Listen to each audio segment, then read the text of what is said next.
What if the future of the Boston Celtics hinges on a single front-court gamble that could shake the entire league? The pressure is rising around the front office, and the financial clock is ticking while rivals wait for one misstep. Boston stands at a crossroads where cap rules, locker room stability, and postseason survival collide. The question is simple, yet terrifying. If the team hesitates now, will this be the moment that costs them a title window? Could Brook Lopez actually be the missing piece? And how would Boston even fit him inside an already suffocating cap structure? The numbers are tight, the margin is thin, and any move triggers long-term consequences that no executive can ignore. The Clippers are stuck above the tax, and every sign points to a franchise ready to cut weight. But this raises another doubt. If LA is desperate, does that give Boston leverage, or does it trap the Celtics in a bidding war they cannot win without breaking the roster balance? Analysts point to the tax pressure as a rare opening, but will the league rules allow a clean path? The uncertainty builds as we dig deeper, and the next layer of the story complicates everything. If the Celtics take the shot, are they prepared for the political fallout inside their own locker room? Would Lopez accept a role that demands rim protection, floor spacing, and quiet leadership without disrupting the current chemistry? Boston knows how fragile this balance is after losing Al Horford and Kristaps Porzingis. The team has survived through grit, but surviving is not winning. Lopez brings elite interior defense and veteran poise, yet this move carries a hidden risk. Could adding a voice with a long history of playoff noise clash with the identity that Jayson Tatum and Jaylen Brown built? And then comes the real curveball. Maseraca Lopez would embrace reduced touches and a rotation built around spacing for the wing. The locker room has thrived on defined role. One wrong personality match could undo months of progress. And then, aconteceu o inesperado. When comparing defensive metrics from the Bucks era to Boston's current scheme, a strange pattern appears that might change everything. If those patterns hold, is Lopez actually a better tactical matchuer? Could the Celtics actually maneuver inside the current CBA to acquire a historic center without breaking their fragile structure? The scenario sounds simple on the surface, yet every number under the cap tells a different story. Brook Lopez sits on a modest contract, but even a small addition triggers ripple effects across exception, triggers, and future flexibility. Mas como esse movimento seria possível dentro das regras da liga? Analysts point to a narrow route involving outgoing salary that preserves key rotation pieces, but that route demands absolute precision. And then comes the internal tension. Would this move clash with decisions already brewing behind closed doors regarding Tatum's return timeline? The story gets darker as we compare the risk of doing nothing with the cost of going all in. If Lopez fits financially, what political cost will the locker room be forced to pay? Would Lopez accept a role built on mentoring Keita while stabilizing a roster stretched thin by injury and inconsistency? This is where the debate explodes. Lopez brings elite rim protection and veteran calm, but would he embrace a secondary role behind a rising young center? Será que esse jogador aceitaria tal role sem prejudicar o vestiário?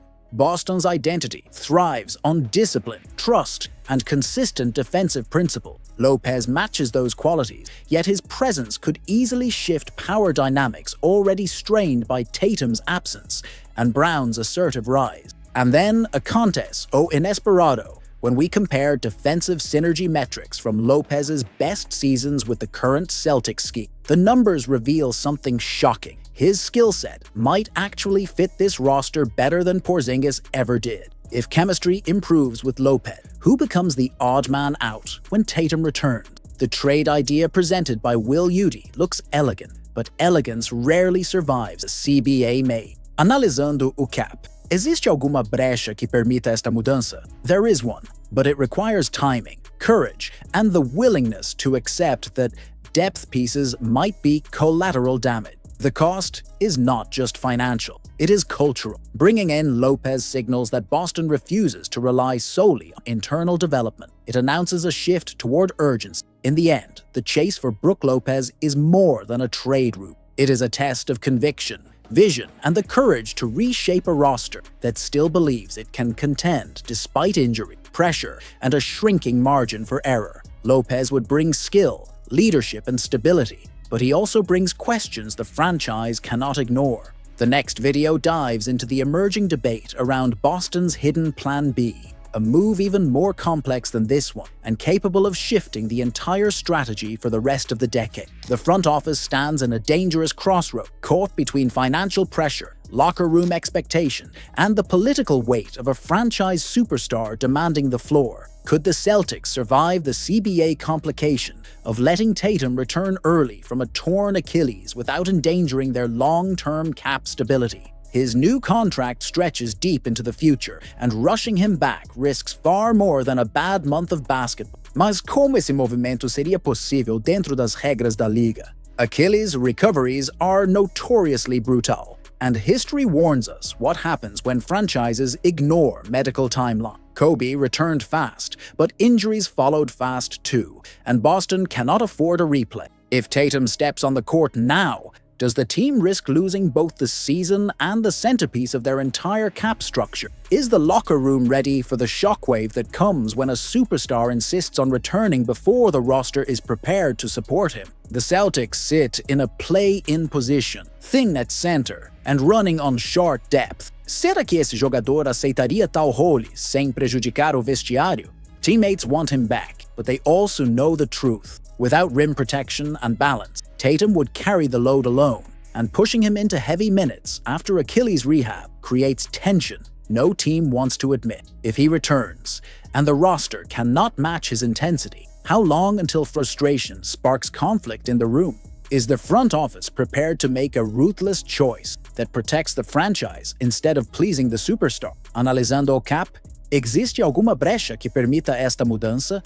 They could sit him for the season, pivot their strategy, and preserve his long-term value. Yet, refusing his comeback risks backlash, media pressure, and political fallout with a player holding a massive 5-year commitment. And OK ninguém esperava era the possibility that a delayed return could set the team up for a dramatic surge next season when depth, health, and roster balance align again. So tell me, should Boston shut Tatum down now, or does the franchise owe him the chance to gamble with history? Why does the return of Derek White and Neemias Queta sound like a simple injury update when, in truth, it forces us to ask how this team manages its fragile balance between durability and cap restraint? Their recovery arrives at a moment when the front office fears any prolonged absence might ignite pressure that pushes roster moves into dangerous territory. White holds an essential defensive role, and his contract value keeps him tied to multiple long-term plans, raising question: can the team count on his workload without risking unexpected setbacks?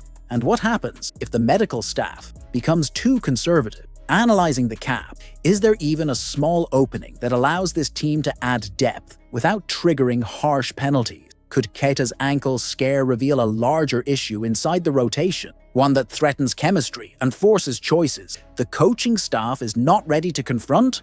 His absence against Cleveland spotlighted the strain placed on a front court already stretched thin by injuries and cap limitations. His low-cost contract looks like a blessing, but is it also a trap that pushes the team to rely too heavily on a player still developing? And then happened the unexpected. The team pulled off a gritty win in hostile territory despite lacking size, energy, and rest. But does that win create a risky illusion that they can survive without reinforcements?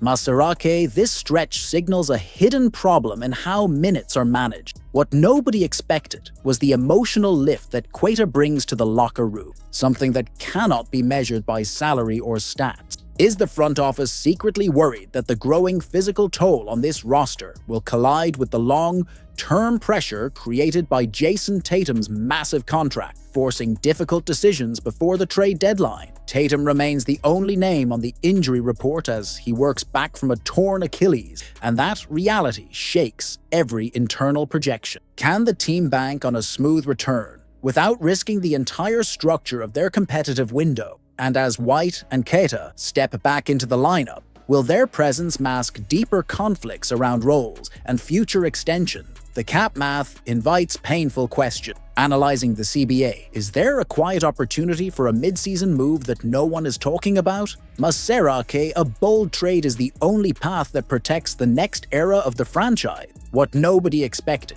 was how this single rivalry game sits at the center of multiple timelines, each pulling the Celtics toward a different destiny.